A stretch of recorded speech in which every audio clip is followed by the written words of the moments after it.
Have been cancelled in the DV Lottery 2021. Ah, c'est vrai, tous les visas de la loterie DV de 2021 ont été annulés.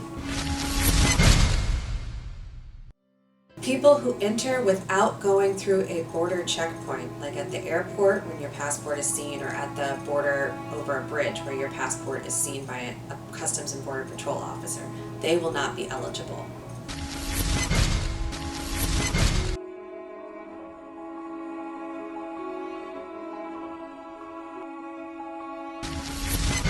Il y a le crime ou les infractions criminelles qui peuvent empêcher que vous puissiez avoir le papier. Now let's dive to the green card topic. Do you think a green card can be revoked? Et parlons maintenant du green card ou la carte verte. Pensez-vous que la carte verte peut-elle être révoquée? Green card holders will not be able to actually get the visas for their spouse and children. They can still petition for them, but they won't be issued a visa until at least December 2020.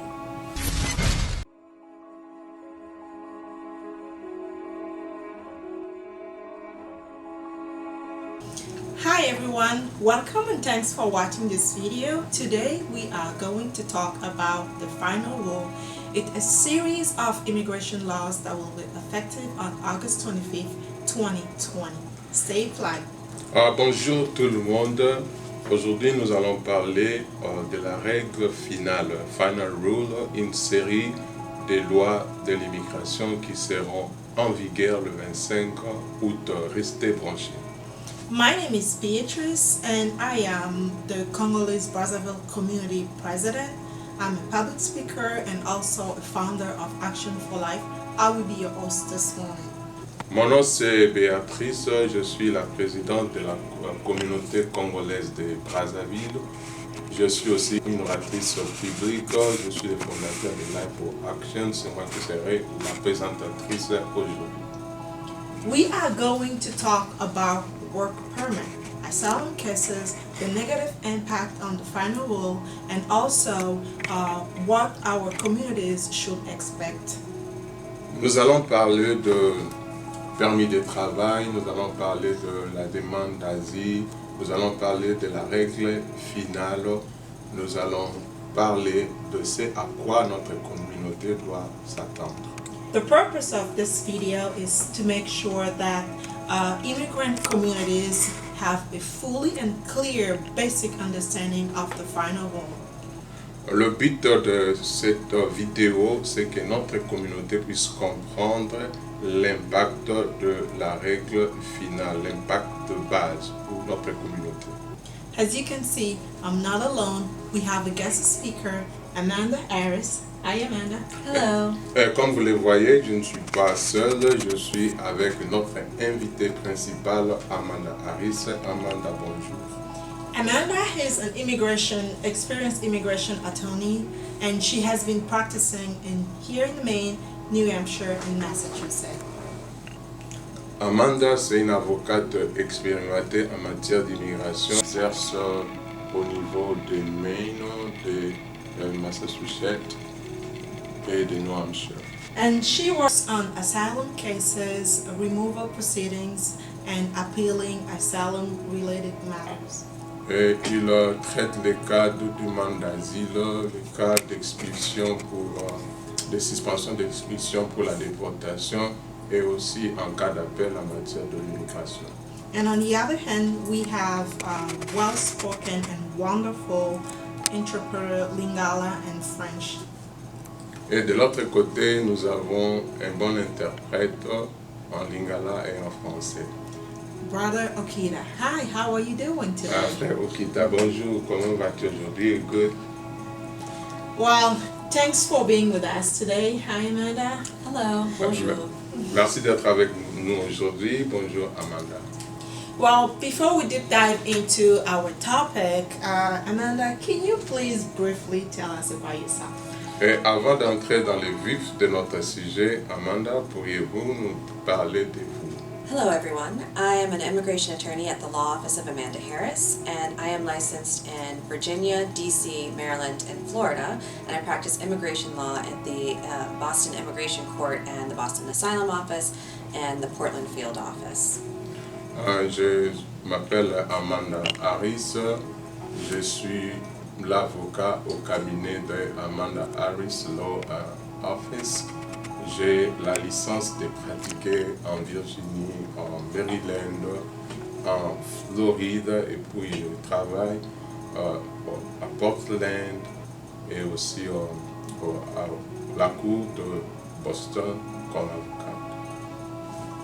Well, as I said before, this is for informational purposes, and we know that there's a lot of questions the community have raised, and we believe that Amanda will be answering those questions. Et j'aimerais que vous puissiez savoir, c'est pour le but informationnel. Il y a beaucoup de questions qui sont soulevées et Amanda va y répondre. Well, Amanda, what do you mean by final rule? Amanda, qu'entendez-vous par la règle finale, final rule?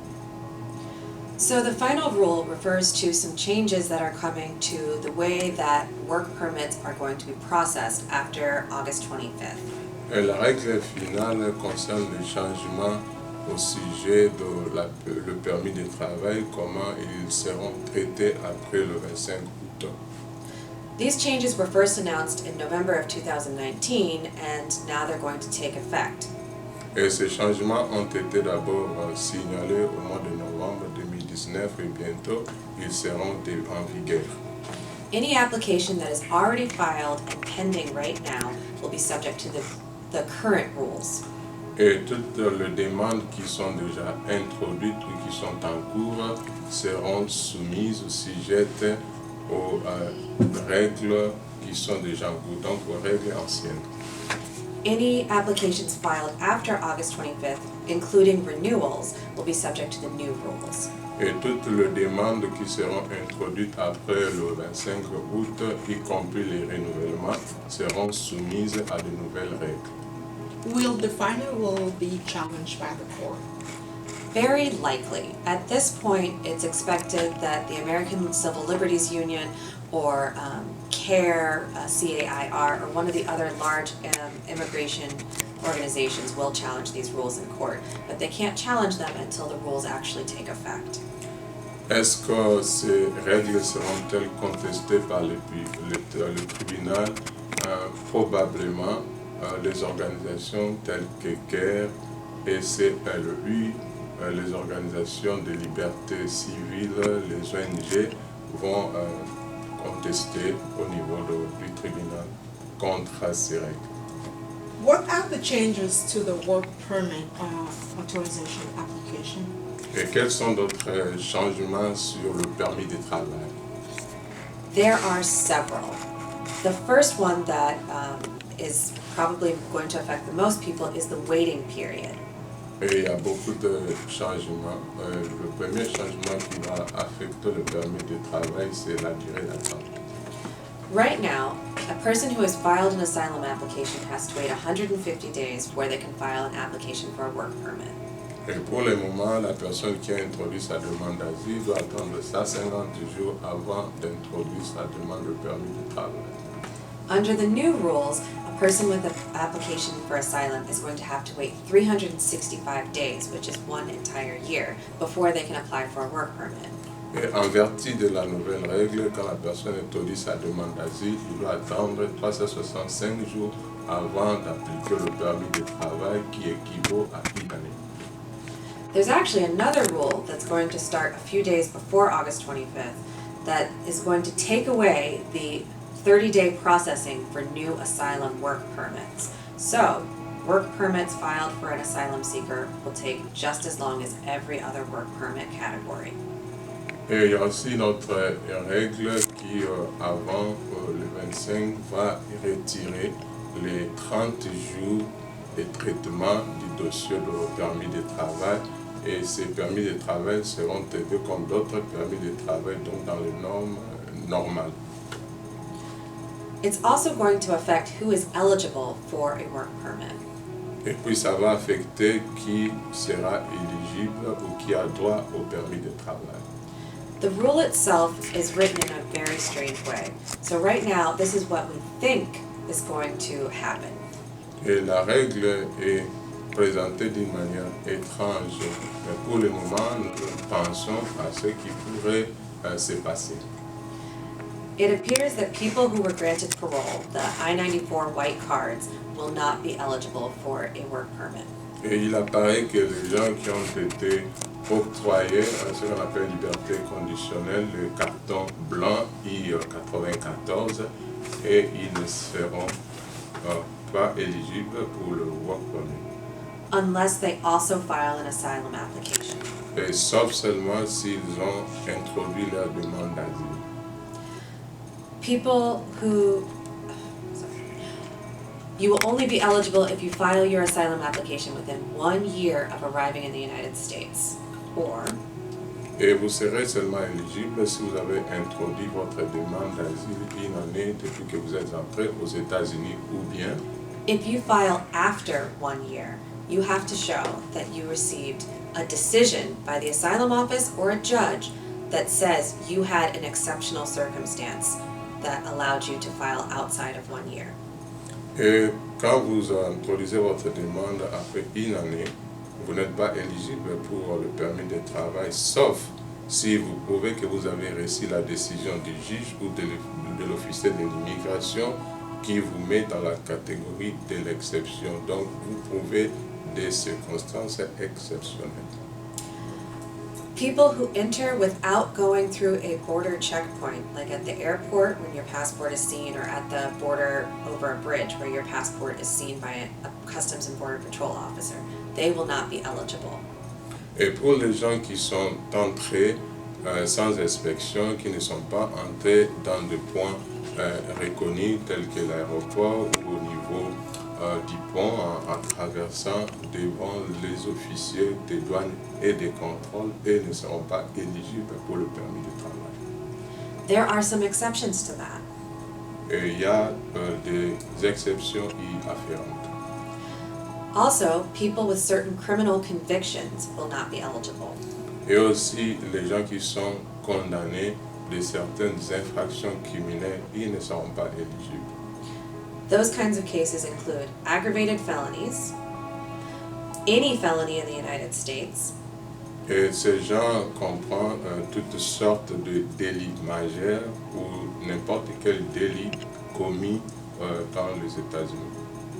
any serious non-political crime outside of the US, Et tout, comme on dit, le fait des droits communs en dehors des États-Unis, child abuse or neglect, le mauvais traitement de l'enfant ou la négligence, drug possession or selling, et la possession de drogue ou la vente de drogue, DUI, ou encore conduite sous l'influence de l'alcool, and domestic violence or assault unless you have an exception. ou encore la violence domestique ou l'agression, sauf si vous avez une exception. That is for convictions, but USCIS can also look at open cases if there hasn't been an actual conviction yet. Et ce sont aussi ce qu'on appelle des condamnations, mais USCIS aussi doivent regarder des cas qui sont ouverts s'il n'y a pas eu condamnation. There's also a change to how long your work permit will be valid for. Right now, Et il y a aussi des changements pour la durée de la validité du permis de travail, mais pour le moment, USCIS will only be able to renew a card or keep a card valid for 2 years. et le USCIS va permettre que le permis de travail ne soit valable que pour 2 ans. You'll also have to, you will be able to renew your application as long as you have an open asylum claim at the asylum office, the court, or the Board of Immigration Appeals, but not with a federal circuit court. Et vous serez toujours à mesure de continuer à renouveler votre permis de travail si votre dossier est en cours au niveau du USCIS ou au niveau de la Cour du tribunal ou au niveau de l'appel quand vous avez interjecté appel, mais pas au niveau du circuit fédéral. So, what is the EAD clock? Qu'est-ce que vous attendez par EAD, les chronos EAD? So EAD is another word or another term for a work permit. It's an employment authorization document. Et EAD, c'est aussi un autre terme utilisé pour le permis de travail. The EAD clock is also called the asylum clock, but it's a timer for how long your application has been pending. Et EAD, le chrono EAD, c'est aussi le chrono de la demande d'asile. Ce chrono compte le temps où votre demande est en attente au niveau de USCIS. The new rule is going to bring changes to the clock. Any delay caused by the asylum applicant is going to stop the clock. Et la nouvelle règle va aussi affecter les chronos EAD. Tout retard causé par le demandeur d'asile va automatiquement arrêter les chronos EAD. Specifically, if you ask for more time to submit more evidence, Et de manière spécifique, si vous avez demandé plus de temps pour introduire plus de preuves, if you submit evidence to the asylum office with less than 2 weeks before your interview, et si vous avez introduit des preuves au niveau du bureau de l'immigration des semaines avant votre interview ou l'entretien avec l'officier de l'immigration, if you miss an appointment for your fingerprints or for your interview, et si vous ratez votre rendez-vous des empreintes digitales qu'on appelle biometrics, or do anything that causes a delay to your case, ou bien si vous faites n'importe quelle chose qui pourrait affecter ou qui pourrait occasionner le retard de votre dossier. the clock doesn't start again until you complete that action, like going to an interview, getting the fingerprints, or going back to a court hearing. Et puis le chrono ne va répondre que si vous arrivez à couvrir ces retards, par exemple en allant pour les empreintes digitales, en répondant à votre rendez-vous. Well, that was going to be my next question about the effect on the EAD application. So let's go to the next one. I want to know why these days the work permit being denied Thursdays than before. Je voudrais savoir pourquoi les permis de travail sont-ils refusés de nos jours plus qu'auparavant. So there's a few reasons for that. There was a change that took place about 1 year to 2 years ago where USCIS does not have to issue a request for evidence anymore. They can deny an application and make you refile if the application is incomplete. Et il y a des changements qui se sont opérés avant. USCIS n'exigeait pas ce qu'on appelle RFE. Il pouvait seulement vous retourner le dossier et puis vous demander de réappliquer. Is someone who entered through the southern border eligible for work permit? Quelqu'un qui est entré par la frontière sud est-il éligible pour le permis de travail? It depends. It looks as though if they entered through the southern border and they never encountered ICE and never turned themselves in to immigration officials, they would not be eligible for a work permit. Et ça dépend s'ils traversent la frontière sans rencontrer la police de rapatriement qu'on appelle ICE ou s'ils n'ont pas été au niveau officiel de l'immigration, ils ne seront pas éligibles pour le permis de travail. But if they came through the southern border and they were either in line for an interview through the Remain in Mexico policy, or they were paroled after a credible fear hearing, they should be eligible for a work permit. Et si ils sont passés par le point officiel et ils ont passé l'entretien avec l'officier de l'immigration, ou bien s'ils ont eu ce qu'on appelle credible fear, les jugements, donc qui les rend crédibles, ils seront à mesure d'appliquer le permis de travail. That was our first series of questions on work permit. So now we would like to talk about the asylum changes. Can you please talk about the affirmative changes? C'était notre première série de questions sur le permis de travail. Nous allons maintenant passer à la demande d'asile. Y a-t-il moyen de parler de la demande d'asile affirmative? Well, that was the first series of questions on work permit. So now we would like to talk about the asylum changes. Can you please talk about the changes to affirmative asylum? Il s'agissait de la première série de questions sur le permis de travail. Pourriez-vous parler maintenant de la demande d'asile pour la demande d'asile affirmative? The most significant change to affirmative asylum is that if you miss a biometrics, your fingerprints appointment, or your interview, the asylum office does not have to issue you a notice that you missed this. They can either deny your case, dismiss it, or send you to the immigration judge. Alors, il y a le changement pour le cas de demande d'asile quand vous ratez votre rendez-vous pour les empreintes digitales, quand vous ratez votre entretien avec l'officier de l'immigration. Avant, on donnait un avis pour vous signaler, mais pour le moment, l'officier de l'immigration peut soit vous refuser la demande d'asile, il peut soit congédier l'affaire ou renvoyer l'affaire au niveau du juge. In the past, the asylum office would issue you a notice and give you a chance to reschedule or to explain. Now they have the option to dismiss, which is something that almost never used to happen. Et avant, c'est quand vous ratez les rendez-vous de l'empreinte digitale, vous rentrez votre entretien avec l'officier de l'immigration, on donnait un avis pour vous permettre de reprogrammer ou de donner les explications. Mais pour le moment, soit on vous refuse, soit on congédie l'affaire, ce qui ne s'est passé jamais avant. So what does an asylum seeker have to prove to win the case? Qu'est-ce qu'un demandeur d'asile doit prouver pour gagner sa cause? Asylum requires several different elements. The first is that the application was filed within 1 year of arriving in the United States. Et la demande d'asile comprend beaucoup d'éléments.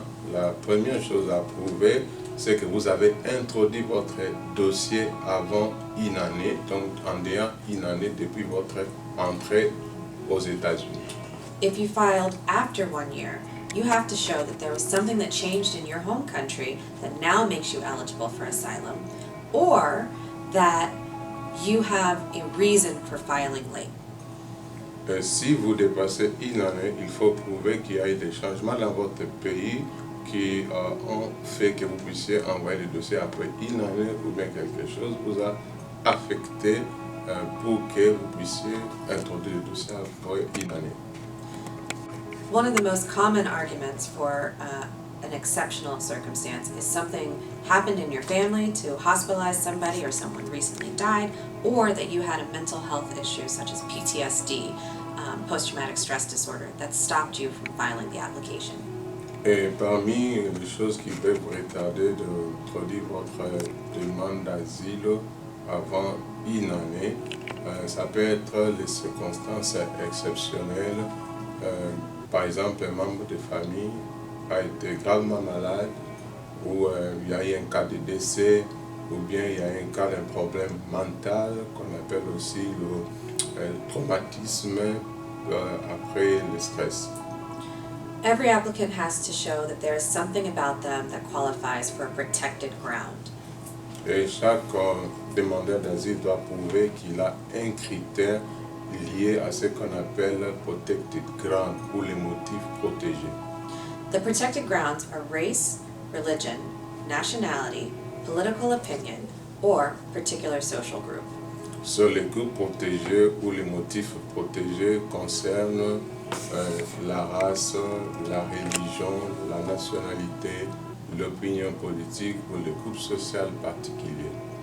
Particular social group is a very common protected ground, and you have to show that something about you is immutable, it can't be changed, it's particular, it's specific, and it's socially distinct. People in your home country would recognize members of this group.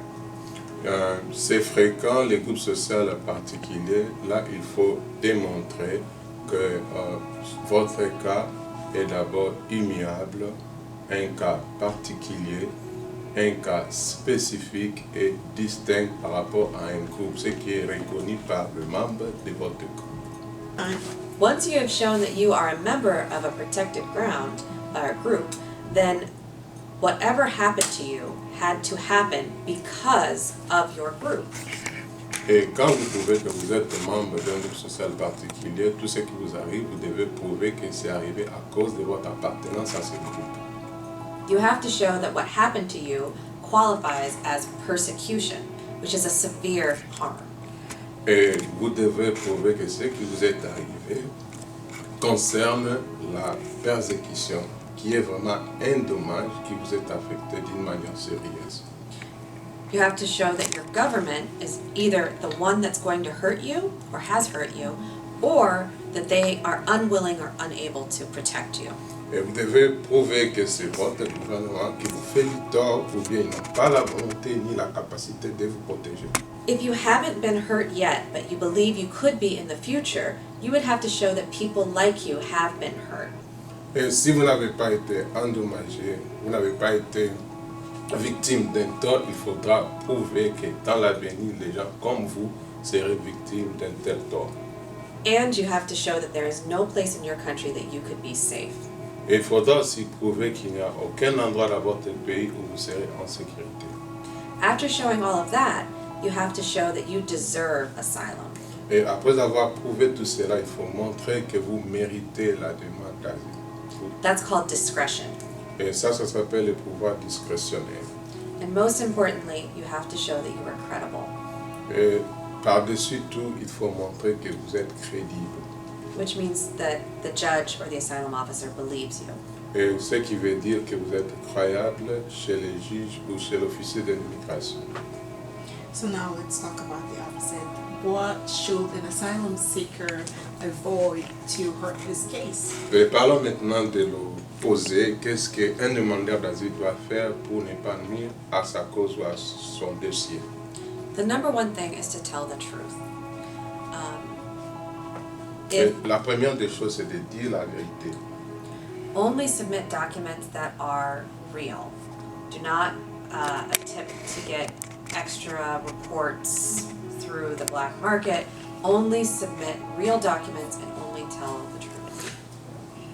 Envoyer comme preuve seulement des documents authentiques. Il ne faut pas chercher les documents du marché noir.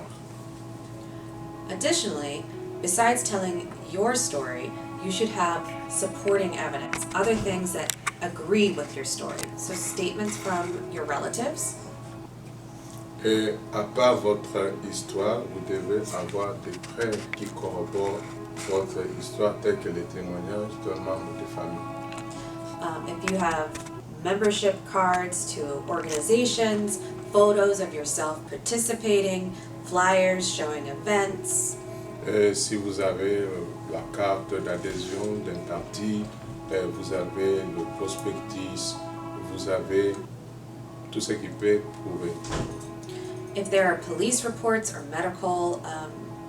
medical records from injuries, you want to have those too. Et si vous avez le rapport de la police, vous avez aussi le rapport médical lié aux blessés, vous devez aussi les présenter. And you want to make sure everything is translated. Il faudra traduire tout, donc tout doit être traduit. I have another question. That is the last one of this asylum changes. The last question is, what is the outcome of an asylum seeker who is convicted of a criminal offense? Et j'ai une autre question, ça sera la dernière pour cette série de questions liées à la demande d'asile. Quel pourrait être les rendements policiers d'un demandeur d'asile impliqué dans des infractions criminelles? There are certain crimes that will prevent you from being granted asylum. And there's also crimes that can be used for the discretion or the you deserve asylum analysis. Il y a le crime ou les infractions criminelles qui peuvent empêcher que vous puissiez avoir le papier mais il y a aussi des crimes qui sont soumis au pouvoir discrétionnaire. So, a conviction or a criminal arrest for domestic violence or assault, traffic tickets, or for drug possession will go to your discretion and possibly even bar you from getting asylum. La condamnation pour les cas de violence domestique, pour les cas d'agression, pour les cas d'usage de drogue, pour les cas de la conduite sous l'influence de l'alcool, peuvent aller sous ce qu'on appelle le pouvoir discrétionnaire, peut aussi empêcher que vous puissiez avoir l'asile. If you ever are charged with a crime, it is essential that you speak to not only a criminal defense attorney, but also an immigration attorney. Et si vous êtes impliqué ou bien vous avez commis un crime, il est important non seulement de parler avec un avocat en matière pénale, mais aussi il faut parler avec l'avocat de l'immigration. To the same question, I want to ask, what do you mean by bar for an asylum? Bon, j'aimerais aussi profiter pour vous demander qu'est-ce que vous attendez par ce qui empêche ou les limites pour que quelqu'un ne puisse pas avoir les papiers. So under the asylum statute, there are certain conditions that will stop anybody from getting asylum. Et en vertu de la loi de la demande d'asile, il y a des conditions qui vont empêcher certaines personnes de ne pas avoir les papiers, donc de ne pas obtenir l'asile. They're called the bars. On les appelle donc les limites, les barres. One is the persecutor bar. Et parmi ces barrières, nous avons le barrière du persécuteur. Applicant who ordered, incited, or assisted a group or participated in a group that persecuted other people because of a protected ground cannot get asylum.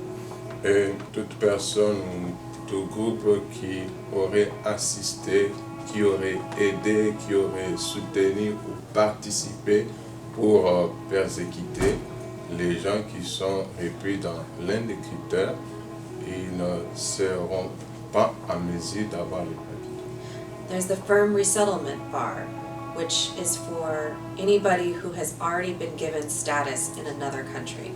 Et il y a aussi ce qu'on appelle la barrière pour la réinstallation ferme. Toute personne qui aurait déjà obtenu les papiers de s'installer quelque part, il pourrait aussi être empêché d'avoir les papiers. So, if you were a citizen of China and you were asking for asylum in America, but you had lawful permission to live in Singapore, you would be denied under firm resettlement. Et si par exemple vous êtes chinois et puis vous venez demander l'asile aux États-Unis alors que vous avez reçu le statut légal de vivre à Singapour, en venant ici demander, là on va vous empêcher d'avoir les papiers en vertu de la réinstallation ferme. There's also the transit bar. Et il y a aussi ce qu'on appelle barrière de transit. This is a new change to asylum. Et ça fait partie d'un changement nouveau par rapport à l'asile. And it has been challenged in the circuit courts. Et cela a été contesté au niveau du tribunal qu'on appelle le tribunal de district circuit court.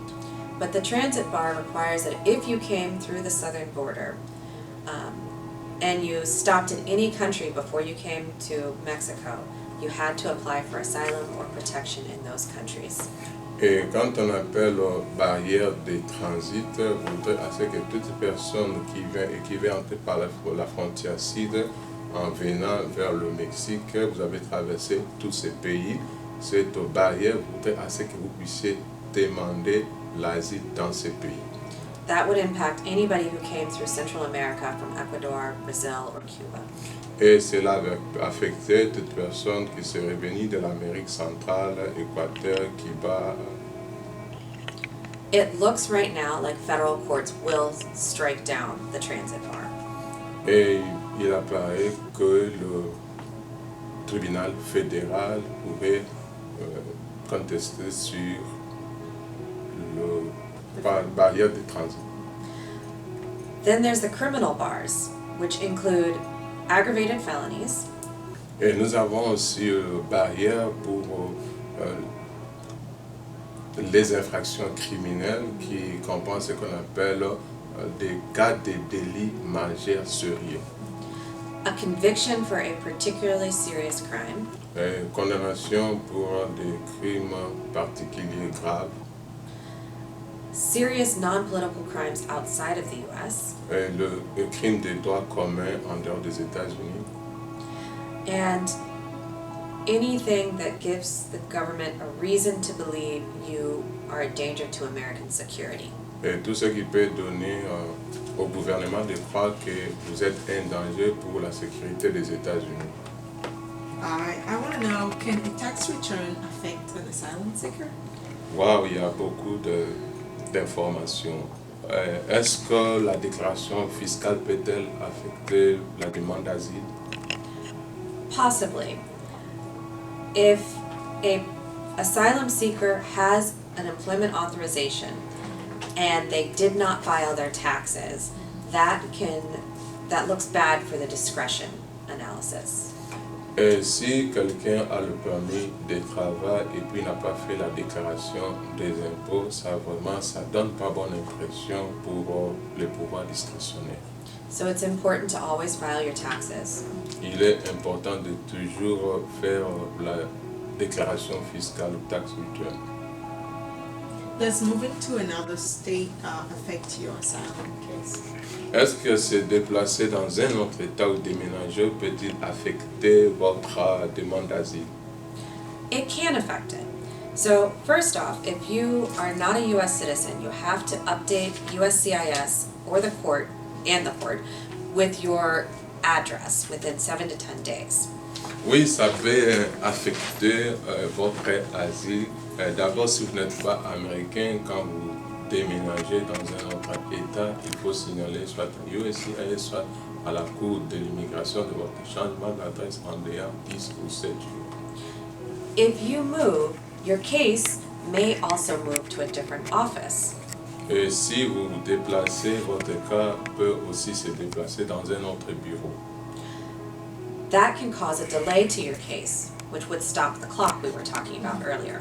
Et cela pourrait causer le retard dans votre dossier. Ça fait partie du chrono du permis de travail dont on parlait il n'y a pas longtemps. It's very important that you get all your court notices or your asylum hearing notices, so you want to make sure that address is always updated.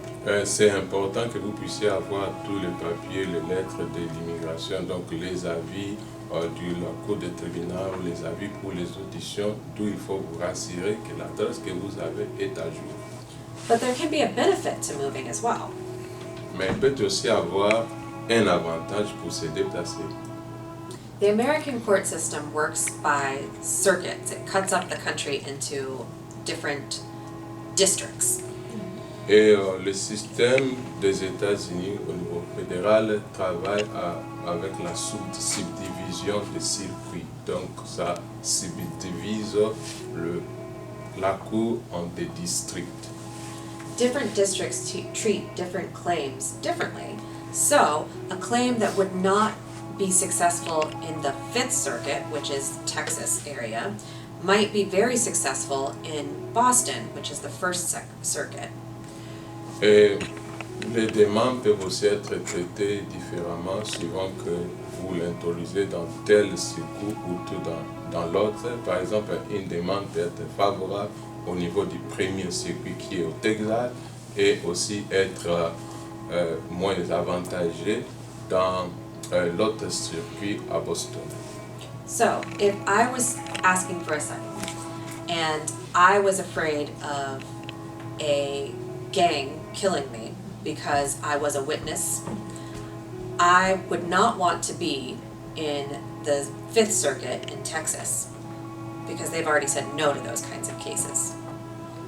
Par exemple, si je fais partie de la bande ou le gang et puis je suis présenté comme témoin, Là, je vais éviter comme le 5e circuit au Texas parce qu'ils avaient déjà dit non à de telles affaires.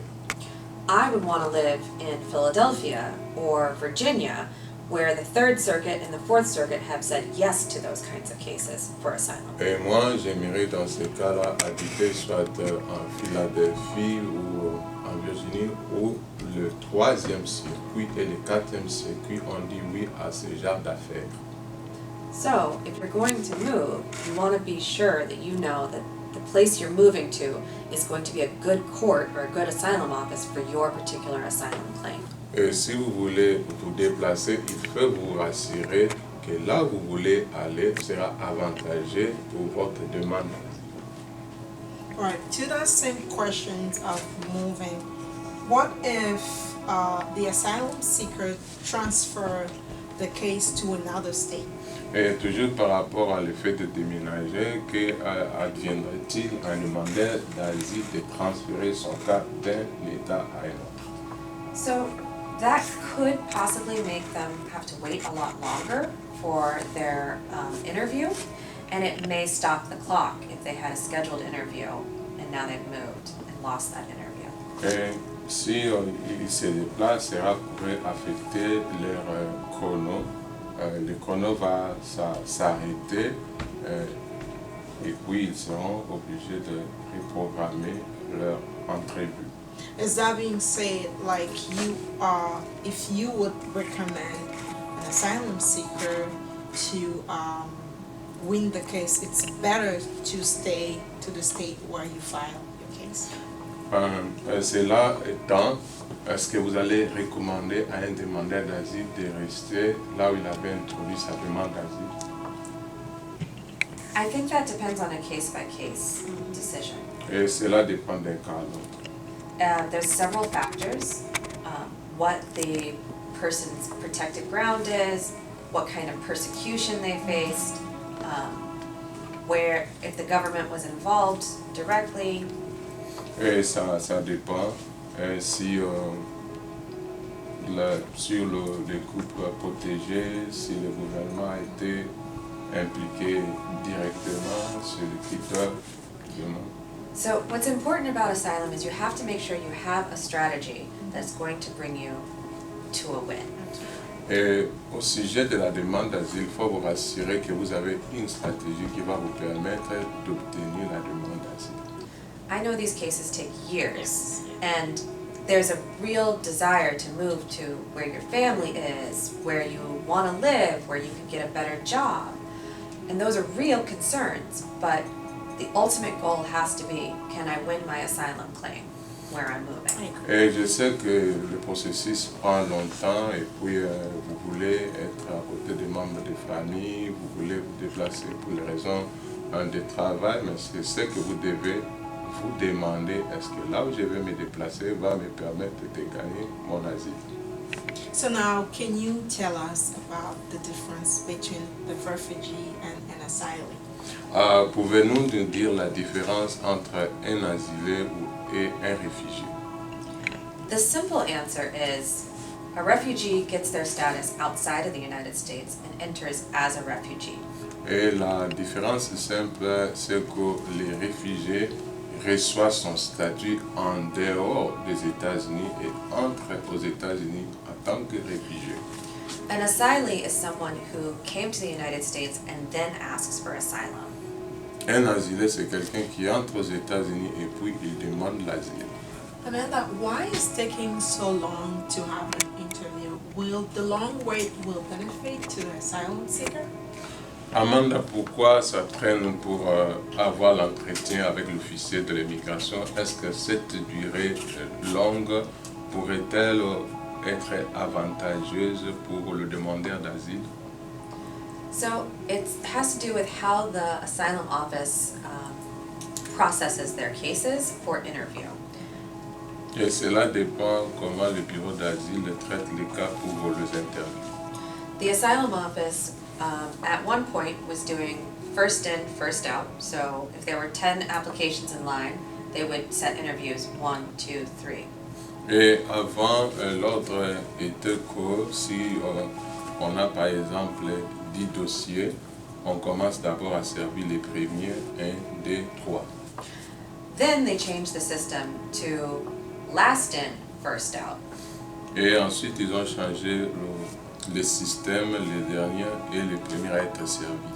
So with 10 applications filing, instead of the first person who filed going, it was the last person. So 10, 9, 8 would get interviewed. Et au lieu qu'on commence par la première personne qui a introduit la demande d'asile, si on a 10 personnes en ligne, il commence maintenant par la dernière personne, 10, 9, 8.